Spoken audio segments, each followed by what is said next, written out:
যুব এশিয়া কাপের শ্রেষ্ঠত্ব ধরে রাখার মিশনে টাইগারদের সামনে প্রথম বাধা আফগানিস্তান।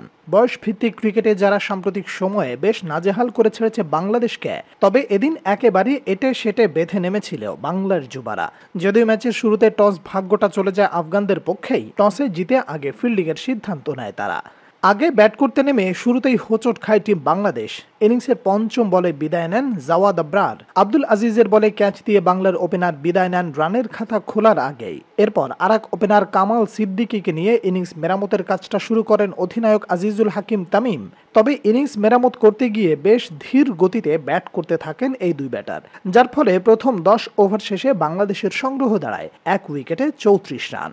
পাওয়ার প্লের পরেই কিছুটা গতি আসে রান তোলার। 13তম ওভারে দলীয় 50-তে পৌঁছে যায় বাংলার যুবারা। তবে ততক্ষণে সেই একই হাল, ধীর গতিতে রান তোলা বাংলাদেশ নিজেদের দলীয় শতক পেয়েছে ম্যাচের 26তম ওভারে গিয়ে। 29তম ওভারে দুজনেই পেয়ে যান 50-র দেখা। মজার ব্যাপার হলো 50 করতে গিয়ে দুই ব্যাটারি খরচ করেছেন 83টি বল। প্রথম ওভার থেকে খেলতে থাকা এই জুটি অবশেষে ভেঙে যায় ম্যাচের 36তম ওভারে গিয়ে। গাজানফারের বলে বোল্ড হয়ে বিদায় নেন কালাম সিদ্দিকী। শেষ হয় তার 110 বলে 66 রানের ইনিংস। এত লম্বা জুটির পর বাংলার বাকি ব্যাটাররা অবশ্য খুব একটা সুবিধা করতে পারেনি। আসা যাওয়ার মিছিলে নেমেছিল বাংলার যুবারা। দিবাশিস, শিহাব, জেমস, রেজওয়ানরা সবাই যেন অল্পতেই নিজেদের উইকেট বিলিয়ে দিয়ে আসেন। তবে এত কিছুর ভিড়ে আলাদা ছিলেন অধিনায়ক তামিম। ঠিকই তুলে নেন নিজের শতক।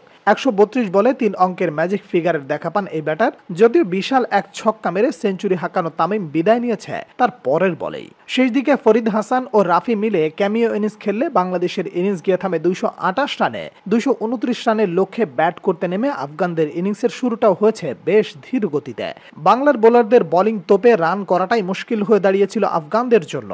ম্যাচের 9ম ওভারে গিয়ে প্রথম আঘাত হানে বাংলার যুবারা। মারুফ মৃধার বলে বিদায় নেন নিয়াজাই। এরপর ফয়সাল খান নেমে অবশ্য রান তুলতে থাকেন বেশ দ্রুত গতিতে। তবে অন্য প্রান্ত থেকে ওপেনার মাহবুব বাংলার বোলারদের সামনে বেশ হিমশিম খাচ্ছিলেন। শেষ পর্যন্ত রাফির বলে 53 বলে 16 রান করে বিদায় নেন মাহবুব। অন্য ব্যাটারদের বেশ চাপে রাখলেও বাংলার বোলারদের বিপদ ডেকে আনার ফন্দি এঁটেছিলেন ফয়সাল খান। তবে ম্যাচের 30তম ওভারে তাকে বিদায় করেন ফাহাদ। আফগান ব্যাটারদের এরপর ঘুম হারাম করে দেন ইকবাল হোসেন ইমন ও আল ফাহাদ। মারুফ মৃধা ও আল ফাহাদ পরপর 2 ওভারে 2 উইকেট তুলে নিলে ম্যাচ চলে আসে বাংলাদেশের হাতে। শেষ দিকে এসে ফাহাদ ও ইমন উইকেট পেলে আসরের প্রথম ম্যাচেই জয় পায় বাংলার যুবারা।